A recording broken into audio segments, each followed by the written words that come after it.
मृत्यु एक ऐसा शब्द जिसे सुनते ही इंसान का दिल कांप जाता है। लेकिन क्या आपने कभी सोचा है कि मृत्यु वास्तव में अंत है या ये किसी और यात्रा की शुरुआत है? आज हम उस विषय पर बात करने जा रहे हैं जिसके बारे में लोग जानना तो चाहते हैं, लेकिन डर के कारण पूछते नहीं। आज हम जानेंगे मृत्यु के बाद पहले 24 घंटों में आत्मा के साथ क्या होता है। ये कोई कल्पना नहीं है, ये कोई डराने वाली कहानी नहीं है।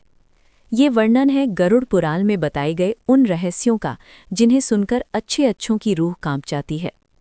जैसे ही किसी व्यक्ति की मृत्यु होती है, शरीर स्थिर हो जाता है, सांस रुक जाती है, दिल धड़कना बंद कर देता है। पर कहानी यहीं खत्म नहीं होती। गरुड़ पुराण के अनुसार मृत्यु के बाद आत्मा तुरंत शरीर नहीं छोड़ती।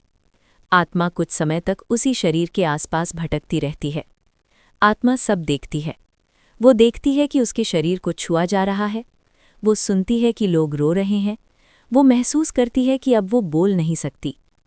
सबसे डरावनी बात यह है कि आत्मा सब कुछ देख सुन सकती है, लेकिन किसी को बता नहीं सकती कि वो अभी यहीं है। पहले कुछ घंटों में आत्मा को ये एहसास ही नहीं होता कि उसकी मृत्यु हो चुकी है।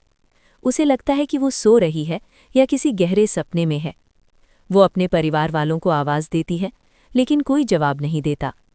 वो अपने शरीर में वापस घुसने की कोशिश करती है, लेकिन शरीर अब सिर्फ मांस और हड्डियों का ढांचा बन चुका होता है। यहीं से आत्मा को धीरे धीरे ये समझ आने लगता है कि अब उसका शरीर उससे अलग हो चुका है। गरुड़ पुराण कहता है कि आत्मा का सबसे कठिन समय पहले 24 घंटे होते हैं, क्योंकि ये समय भ्रम, डर और पछतावे से भरा होता है। आत्मा अपने पूरे जीवन को एक चलचित्र की तरह देखती है। उसके अच्छे कर्म, उसके बुरे कर्म, उसके झूठ, उसके धोखे, उसकी लालच, सब कुछ एक एक करके सामने आता है। उस समय कोई बहाना काम नहीं आता, कोई सफाई नहीं होती, सिर्फ सत्य होता है। जैसे जैसे समय बीतता है, आत्मा को 2 अदृश्य शक्तियां दिखाई देती हैं। ये हैं यमदूत। गरुड़ पुराण के अनुसार यमदूत डरावने नहीं होते, वे वैसे ही दिखाई देते हैं जैसे व्यक्ति के कर्म होते हैं। जो जीवन भर धर्म पर चलता है, उसे शांत तेजस्वी यमदूत दिखाई देते हैं, लेकिन जिसने जीवन में पाप किए होते हैं, उसे भयानक, डरावने और कठोर यमदूत दिखाई देते हैं। यमदूत आत्मा से कुछ नहीं पूछते, क्योंकि आत्मा के कर्म पहले से ही लिखे जा चुके होते हैं। आत्मा को बताया जाता है, अब तुम्हारी यात्रा शुरू होने वाली है। ये सुनते ही आत्मा कांप जाती है, क्योंकि उसे पता नहीं होता कि आगे क्या होने वाला है। मृत्यु के बाद आत्मा को सबसे ज्यादा दर्द अपने परिवार को छोड़ने का होता है।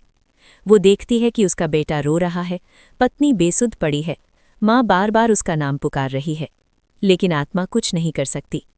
वो उन्हें छूना चाहती है, गले लगाना चाहती है, लेकिन उसके हाथ अब किसी से टकराते नहीं। यही वो पल होता है जब आत्मा को सबसे ज्यादा पछतावा होता है। गरुड़ पुराण कहता है कि जो व्यक्ति जीवन में अपने माता पिता, पत्नी, बच्चों को दुख देता है, मृत्यु के बाद उसका ये पछतावा असहनीय होता है। वो रोती है, चिल्लाती है, लेकिन उसकी आवाज़ कोई नहीं सुनता। अब आता है अंतिम संस्कार का समय। जब शरीर को स्नान कराया जाता है, आत्मा वहीं खड़ी रहती है। जब शरीर को अग्नि दी जाती है, आत्मा को ऐसा लगता है जैसे वही जल रही हो। गरुड़ पुराण के अनुसार आत्मा को उस अग्नि की गर्मी महसूस होती है। इसीलिए कहा जाता है कि अंतिम संस्कार के समय रोना चिल्लाना आत्मा को और कष्ट देता है। जैसे जैसे शरीर जलता है, आत्मा का भ्रम टूटता जाता है। अब उसे पूरी तरह एहसास हो जाता है कि वो मर चुकी है। यहीं से शुरू होती है आत्मा की असली यात्रा। मृत्यु के बाद पहले 24 घंटे आत्मा के लिए परीक्षा जैसे होते हैं। इन 24 घंटों में आत्मा को अपने जीवन का पूरा लेखा जोखा दिखाया जाता है। हर झूठ, हर छल, हर किसी को दिया गया दर्द, कोई भी कर्म छिपा नहीं रहता। गरुड़ पुराण में कहा गया है कि दान, धर्म, सेवा और सत्य यही आत्मा की असली पूंजी होती है। जिसने जीवन में दूसरों की मदद की होती है, उसकी आत्मा को इस समय शांति मिलती है। लेकिन जिसने सिर्फ अपने बारे में सोचा, उसे यही 24 घंटे नर्क जैसे लगते हैं।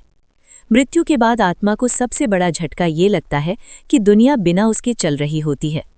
घर में वही आवाज़ें होती हैं, सड़क पर वही भीड़ होती है, सूरज वैसे ही उगता है, और आत्मा सोचती है, मैं इतना महत्वपूर्ण था, फिर भी सब वैसा ही है। ये अहंकार के टूटने का समय होता है। गरुड़ पुराण कहता है कि मृत्यु अहंकार को सबसे पहले मारती है।